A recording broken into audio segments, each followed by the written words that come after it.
Here's your First Warn Weather forecast first. Sponsored by Anderson Collision Center. Visit driveanderson.com. It's been another warm and humid afternoon. Temperatures are back into the upper 80s and low 90s, and that heat index pushing close to 100 for some of us here today, up to 97. That's what it feels like in Rockford, with an air temperature of 91, down to 89 in Freeport, and 90 our current number down in Dixon. We had a few showers and a couple of thunderstorms early this morning. Since then, all has been fairly quiet throughout much of this afternoon, and that can be anticipated and expected here as we go through this evening. Just a pretty muggy and humid evening. Now, similar to the last couple of nights, we've got a few showers and a couple of thunderstorms that could roll in by tomorrow morning, but a little more in the way of activity, I think, for tomorrow afternoon. So I'll time that out for you and look at when we get those dew point temperatures to really drop here. Coming up in the First Warn forecast a little later. Rockford Aldermen table renovations to Davis Park. What the mayor has to say about the Finance and Personnel Committee's decision. Harlem High School's choir winning a major opportunity. The rock and roll icons these students will be soon sharing the stage with. And Rosecrance announcing a change to the patient check-in process, the new kiosk designed to make providing care easier. Live from WTVO 17, this is Eyewitness News at 5. Good evening, everyone. I'm Wendell Edwards, and we thank you for being here. Mimi is off tonight. Tonight at 5, plans to renovate Davis Park have been put on pause, at least for now.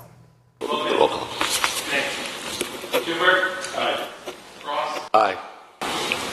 Aye. No. Thank you. That'll be laid over.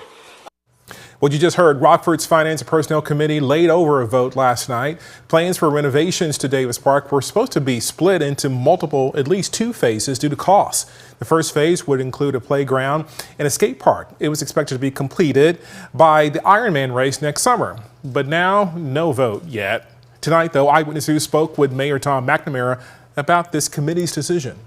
It's hard for us because we have never received a list of questions, a list of concerns, and not only was there not a vote the last 2 weeks at council, it was just simply laid over with zero discussion, without having the city staff have the opportunity to even present publicly the 100% design and project that is moving forward. The soonest Davis Park plans could be up for a vote again is the next committee meeting in 2 weeks. The Rock County Medical Examiner tonight has identified the victim of a deadly motorcycle crash in Beloit. Officials say 45-year-old Devin Schoonover crashed his motorcycle at South Park Avenue at around 8:45 Friday night. He was taken to a hospital where he later died. Authorities now confirming Schoonover died due to the crash. No other cars were involved, and the crash, though, is still under investigation. Let's stay in Rock County. The Beloit Police and Fire Commission just hired executive search firm MGT Impact Solutions to help find its next police chief. MGT will soon begin work with the commission to listen to community feedback to aid in its search. The department right now is led by interim police chief Thomas Stigler until a permanent replacement can be found. Former Chief Andre Sales, you see right here, resigned earlier this year for a similar position in Seattle. Harlem High School's advanced choir is getting a rare chance to share the stage with the Rock and Roll Hall of Fame band. The students are performing with Foreigner, a band that was huge in the 70s and 80s. Eyewitness News reporter Tyler Sorensen caught up with the choir today, less than 2 weeks into their big collaboration. Tyler, how are they feeling? Yeah, Wendell, one student said they're a bit stressed and anxious because of how close that performance is, but knows that once they are on stage, it's going to be a whole lot of fun. Now, the choir was able to get this chance thanks to a community voting competition in late April, beating out other school choirs from around the area. And now they're putting on the final touches on their performance, holding their last dress rehearsal on Monday, making sure everyone is good to go and ready for an experience of a lifetime. They're going from singing on our high school stage, to the Coronado with a Rock and Roll Hall of Fame band. I don't quite think they understand what that's going to be like, and I don't even know if I do, honestly. So I'm just excited for them to kind of, just for the overall experience for them. I think they're going to be, I know they'll remember this forever. Now, Toledo also told me that they will be on stage performing the band's 1984 hit, I Want to Know What Love Is. Wendell. It was #1. I remember it well. Thank you very much, Tyler. A local kid has won a major achievement in a statewide photo contest. John G. won first place in the annual Cream of the Crop competition. He was competing in the 11 to 14-year-old age bracket. This is his winning pick right here, which is pretty good. This is titled Harvest Time. Okay, John G., nice. This will be on display at the Illinois State Fair next month. John will also be awarded a $1,000 scholarship. The contest is held every year by State Treasurer Michael Frericks and asks kids capturing Illinois agriculture to do their best. You can find a full list of winners on the Treasurer's Office website. A nonprofit announcing a major technical upgrade, Rosecrance unveiled new devices to be stationed inside the lobby of its Wear Center on North Main Street. It's aimed at speeding up check-ins for patients. It's part of a partnership with the company PharmaSmart. So the kiosks are a way for patients to check their vitals without waiting for a nurse. Clients can check their blood pressure, heart rate, more, all with waiting to be checked in. The data without waiting to be checked in. The data collected at the kiosk will help staff connect their clients with the right doctors. The governor is continuing his Standing Up for Illinois tour, and today the Democrat spoke on the president's cuts to SNAP benefits, accusing the administration of politicizing the issue. It's been a bipartisan understanding. You know, Republicans have agreed and Democrats have agreed, because guess what? There are people who need food assistance no matter what party they belong to, no matter where they live. And so that's why the times that we're living in seem so perilous to me, because we've lost that agreement. Some changes to SNAP benefits have already started taking place, while major cuts won't go into effect for another year. The governor today saying this will impact hundreds of people here in Illinois. Republicans, meanwhile, argue too many able-bodied adults are just taking advantage of SNAP benefits. They also say SNAP will still be there for those who need it the most, the elderly, the disabled, or those on a fixed income. ComEd says it has tapped out of its $10 million relief fund just 3 weeks after launching. The one-time grants provided up to $500 for residential customers and $1,000 for nonprofit organizations. The funds are to offset skyrocketing electric bills due to a spike in supply charges and increased demand during the summer heat. ComEd says it received about 70,000 applications for the one-time grants, and no new applications now are being accepted. Those entering Loves Park on North 2nd Street will see a lovely update. Take a look. The city's welcome sign has been updated and is now installed. It features a more vibrant look, some say, thanks to 2 local businesses who helped design and paint it. The city says it was happy to have the new sign ready to show off for the Rhythm of the Heart Music Festival just last weekend. Coming up, NYPD detectives searching for answers after that mass shooting in Manhattan leaves several people dead. Details on the now deceased shooter and his possible motive.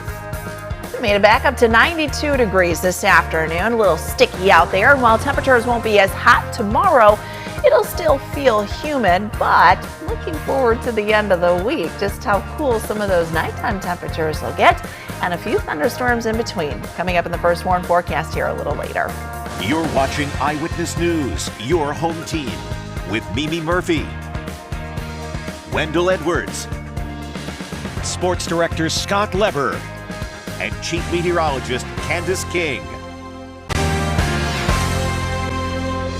Right now, New York detectives are heading to Las Vegas as they try to figure out why a gunman came to Manhattan and opened fire inside a busy office building. 4 people were killed in that shooting Monday night, and police say the shooter then took his own life. Ashan Singh reports from outside that building in Manhattan. This note, written on a folded piece of paper, police say was found in the pocket of the gunman behind the deadly shooting inside an office building in the heart of New York City. The note, now evidence in the investigation. Police confirming the gunman was 27-year-old Shane Devon Tamura of Las Vegas, who walked in the building on Park Avenue around 6:30 Monday night, armed with an M4 assault-style rifle and wearing body armor. Investigators say he killed 4 people and badly injured a 5th before taking his own life. Video showing a frenzy in the aftermath. Inside, people hiding and barricading doors. The building is home to the National Football League, as well as Blackstone and KPMG. People inside the building were saying that they heard someone, they thought someone fell down the stairs, and then they realized it wasn't just stairs, there was someone shooting a gun. Among the victims, 36-year-old NYPD officer Didraul Islam. He was working off-duty security when he was shot. He was doing the job that we asked him to do. He put himself in harm's way. He made the ultimate sacrifice. Shot in cold blood. Also killed Blackstone executive Wesley LePatner, and Alan Etienne, a security officer at the building. Sources identify a fourth civilian, Julia Hyman, who was also killed. Rubin Management confirming she was an employee there. The note saying, "I'm sorry, and study my brain," also referencing CTE, a chronic brain injury known for affecting football players. CTE can only definitely be diagnosed during an autopsy. While Tamura played football in high school, there is no known connection between him and the NFL. Authorities also searched Tamura's car, where they found a revolver, 2 cell phones, medication, and ammunition. Law enforcement sources saying in June at a gun show in Las Vegas, someone called in a tip saying that the shooter had purchased a large amount of ammunition and an aftermarket trigger. In New York, I'm Ashin Singh, ABC News. Temperatures were in the high 80s for most of the day today, but it was hot. When we come back in, it's going to let us know how hot it got, about our possible storm chances in the days ahead, too, as well. Her full forecast is coming up next. Now, your first warned weather forecast from Chief Meteorologist Candace King. Well, we've had an air quality alert that's been issued here for southern Wisconsin and really for the entire state of Wisconsin. This will actually run through noon Thursday as air quality expected to reach unhealthy levels, especially for those who may be a little more sensitive to issues with air quality. So those with breathing problems, perhaps some asthma and things like that. So just kind of a heads up that air quality alert has been issued. Probably won't see that a little further south and extending south of the state line, but through the day today, you may have noticed skies in some spots having a little more of that kind of smoky, hazy look. So we look with our SkyTrack camera here in Beloit, and you can see that kind of hazy look there across southern Wisconsin. You compare that to a little further to the south and southeast, where we've got lots of blue sky here over Poplar Grove, northern and central Boone County, with our SkyTrack camera there. So with a cold front coming in and the position of our jet stream, we might see a little more of that smoke and haze kind of work on through. So just kind of a heads up for that. Temperature wise, it's been steamy. You know, if you've been outside, you know it's been hot, right? 91 our temperature in Rockford, 90 in Freeport, 88 in Janesville. Wasn't terrible this morning when we had some of the showers and then the cloud cover, but we were able to kind of clear things out and allow those temperatures to warm. Our weather watcher Sandy down in the Kirkland Fairdale area, she's got 91 degrees, feels like 100 though down there in DeKalb County. Wind is light at around 2 miles per hour. Says no precipitation today unless you count the sweat that's been falling here as I've been outside, and yeah, that's really true. Things have been pretty quiet for most of us. There are a couple of showers. Again, you've got a lake breeze there coming in off of Lake Michigan, but our focus again is focused out to the west here through the Central Plains. We'll likely see some thunderstorms increase in coverage over the next few hours back over Nebraska, and those thunderstorms will kind of again work into a complex of systems here as we go through the night tonight. We can see that move across Iowa. This is midnight tonight. Now the anticipation again is for those to move to the east but kind of weaken as they do. They run into kind of that stable environment, or at least somewhat stable environment here locally. So we should see that trend generally weaken, although similar to what we had this morning, there's one severe thunderstorm warning for Whiteside County very early this morning. So we might have an isolated strong storm or two through sunrise tomorrow. Cold front, actually, believe it or not, there's a cold front in Wisconsin, which is part of the reason why that air quality, it's pulling down a little bit more of that smoke and haze there up to the north, but that'll work in through the day tomorrow. And so with that, that kind of stalls out across the area. So when we look at this on a closer scale, we can see those winds turning more to the north and northeast tomorrow afternoon. With that boundary in place and some support from the upper levels, we could get a few more thunderstorms to develop as we get into the afternoon, and any one of these would likely have some heavier rain associated with them. So these will be kind of somewhat quick moving to the east as we get into Wednesday night. There will likely be some showers at least lingering during that time. Could even hold on to very early Thursday before that high pressure system moves in, and then we start to dry things out. It gets a little more comfortable too. We'll lose that humidity. It does stick around for tomorrow, even though temperatures aren't going to be as hot as what they've been the last couple of days. But we can see that dew point number dropping on the heels of that cold front and high pressure moving in across the north. Notice that temperature dropping back through the 50s and then the low 60s. So much more comfortable air mass coming in during that time. Temperatures tonight, they're near 70. We're up to 78 for tomorrow. We'll maintain those 70s and low 80s through the end of the week, but I think we'll start to bring back some of that humidity there as we get into early next week. Thank you, Candace. Scott is up next with sports. He has reaction to the death of Ryan Sandberg, including one from a very emotional former teammate.